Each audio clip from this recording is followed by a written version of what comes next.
পাচারের আগে উদ্ধার হওয়া প্রায় 2 শতাধিক গরুকে নিয়ে সমস্যায় পূর্ব মেদিনীপুর জেলা পুলিশি হেফাজতে থাকা এত সংখ্যক গরুর খাওয়ার জোগাড় দেখভাল করতে প্রায় নাভিশ্বাস উঠেছে পুলিশের। দ্রুত পদক্ষেপের আশ্বাস দিয়েছেন জেলা প্রাণী সম্পদ দপ্তর। প্রসঙ্গত গত 2রা জুলাই গোপন সূত্রে খবর পেয়ে তমলুকের নিমতৌড়ি এলাকা থেকে 198টি গরু উদ্ধার করে তমলুক থানার পুলিশ। 6টি গাড়িতে করে এইসব গরুগুলো নিয়ে যাওয়া হচ্ছিল উত্তর 24 পরগনায়। পুলিশের দাবি, এত সংখ্যক গরুকে নিয়ে যাওয়ার প্রয়োজনীয় নথি দেখাতে পারেননি গরুর ব্যাপারীরা। ফলে 16 জন ব্যাপারীকে গ্রেপ্তার করে 198টি গরুকে হেফাজতে নেয় পুলিশ। পুলিশের তরফে এরপর উদ্ধার হওয়া গরুগুলোকে যথাস্থানে নিয়ে যাওয়ার জন্য আবেদন করা হয় আদালতে। আদালত প্রাণী সম্পদ দপ্তরকে পদক্ষেপ নেওয়ার নির্দেশও দেন, কিন্তু এখনও পর্যন্ত গরুগুলোকে অন্যত্র সরিয়ে না নিয়ে যাওয়ায় সমস্যায় পড়ছে পুলিশ। প্রথমত রীতিমতো চিন্তায় পড়ে যায় পুলিশ। তমলুকের মতো এমন প্রাচীন শহরে গরুগুলোকে রাখা হবে কোথায়? অবশেষে ঠিক হয় শহরের বাইরে কোথাও রাখা হবে। সেই মতোই তমলুক পৌরসভার 14 নম্বর ওয়ার্ডের বুদ্ধ পার্ক এলাকায় খেলার মাঠের একপাশে ত্রিপল বাঁশ দিয়ে তৈরি করা হয় অস্থায়ী খাটাল। পুলিশি হেফাজতে থাকা গরুগুলোরও নিরাপত্তার স্বার্থে সেখানে দিনভর ডিউটি করছেন 2 কনস্টেবল, 3 জন সিভিক ভলেন্টিয়ার। গরুগুলোকে দেখাশোনা করার জন্য নিয়োগ করা হয়েছে 3 অস্থায়ী কর্মীকেও। তারাই দিনরাত সেবা করে চলেছেন গরুদের। তমলুক পৌরসভা থেকে জলের ট্যাঙ্ক, বিদ্যুতেরও ব্যবস্থা করা হয়েছে। দ্রুত যাতে গরুগুলোকে নিয়ে যাওয়া হয় তার জন্যই জেলা পুলিশের তরফে ফের প্রাণী সম্পদ দপ্তরের সাথে যোগাযোগ করা হয়েছে। দ্রুত গরুগুলোকে স্থানান্তরিত করা হবে বলে জানিয়েছেন জেলা প্রাণী সম্পদ আধিকারিক। আচ্ছা, সো আমি আপনাদেরকে বলে দিই, গত 2 তারিখে ভোরবেলা আমরা একটা খবর পাই কি কয়েকজন ইলিগালি গরুকে ট্রান্সপোর্ট করে নিয়ে যাচ্ছে।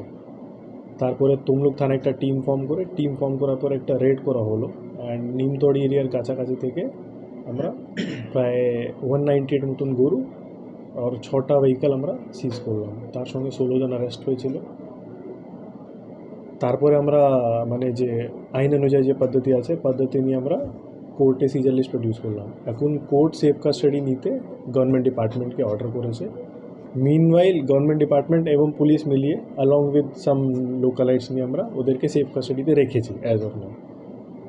I think within 1 or 2 days ওদেরকে যেখানে গভর্নমেন্ট ডেজিগনেট করবে, যে পার্টিকুলার অ্যানিমাল হাজব্যান্ডারি ফার্ম থাকবে, সেখানে আমরা ডিপোজিট করব। কিন্তু মিনওয়াইল আমরা ওদের দেখাশোনা করছি in coordination with animal husbandry department.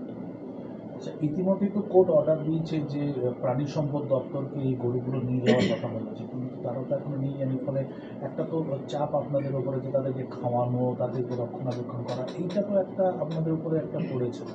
আচ্ছা, তো তার ক্ষেত্রে আমি বলে দিই, কোর্টের অর্ডার অনুযায়ী animal resources animal husbandry department যে আছে তাদেরকে বলা হয়েছে ডিস্ট্রিক্ট লেভেল থেকে তারা হেডকোয়ার্টার লেভেলে, যে ওনার হায়ার অথরিটিস আছে তাদেরকে ওরা চিঠি লিখেছে, they are waiting for that direction. তো যেটা অ্যাক্ট বলে, prevention of cruelty to animals act যেটা বলে কি যতক্ষণ তাদেরকে আমরা সেফ প্লেসে মানে ডেজিগনেটেড প্লেসে ডিপোজিট না করতে পারি ততক্ষণ অ্যাডমিনিস্ট্রেশন উইল টেক কেয়ার। তো পুলিশ অ্যালং উইথ যে অ্যানিমাল হাজব্যান্ডারি ডিপার্টমেন্ট আছে আমরা মিলিয়ে তাদেরকে দেখাশোনা করছি। কিন্তু ইভেন মানে as of now till now custody handover করা হয়নি ওদেরকে। একটু সমস্যা তো হচ্ছে, মানে প্রপার ওয়েতে গরুগুলো রাখার ক্ষেত্রেও বা তাদের থাকার ক্ষেত্রেও তারা যেভাবে প্রপার ওয়েতে যদি যে ডিপার্টমেন্টে তারা যে সুযোগ সুবিধা পাবে, এখানে আউটসোর্সিং করে আপনাদেরকে রাখতে হচ্ছে, ফলে একটা সমস্যা তো একটা হচ্ছে। তো তার ক্ষেত্রে যতটা পসিবল ওদেরকে বেস্ট পসিবল যেভাবে আমরা রাখতে পারি সেরকম আমরা ব্যবস্থা করছি। ইনফ্যাক্ট অ্যানিমাল হাজব্যান্ডারি ডিপার্টমেন্ট তরফ থেকে মাঝে মাঝে ভেটেরিনারি ডক্টর গিয়ে ওখানে চেক আপ করছে।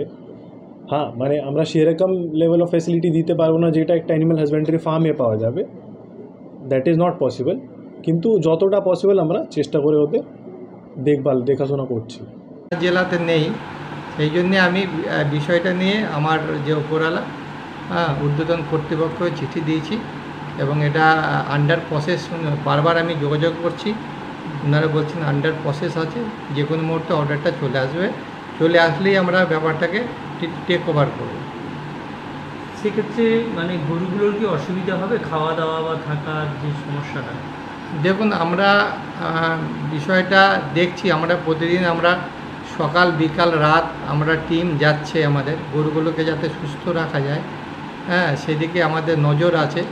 ইভেন আমরা ট্রিটমেন্টের আমাদের টিম আছে, ওই টিম গিয়ে ফ্রিকোয়েন্ট যখনই ওখান থেকে ফোন আসছে আমরা ট্রিটমেন্টটা করে দিচ্ছি। কিন্তু মেন হচ্ছে আমাদের যে জায়গাটাকে খোঁজার দরকার, যে কোথায় আমরা প্লেস করব। সেইটার জন্য আমরা ঊর্ধ্বতন কর্তৃপক্ষকে, যেহেতু আমি এই জেলার বাইরে আমি কোনো ডিসিশন নিতে পারি না, আমার ঊর্ধ্বতন কর্তৃপক্ষ আছে, ওনাকে আমরা চিঠি লিখে জানিয়েছি বিষয়টা।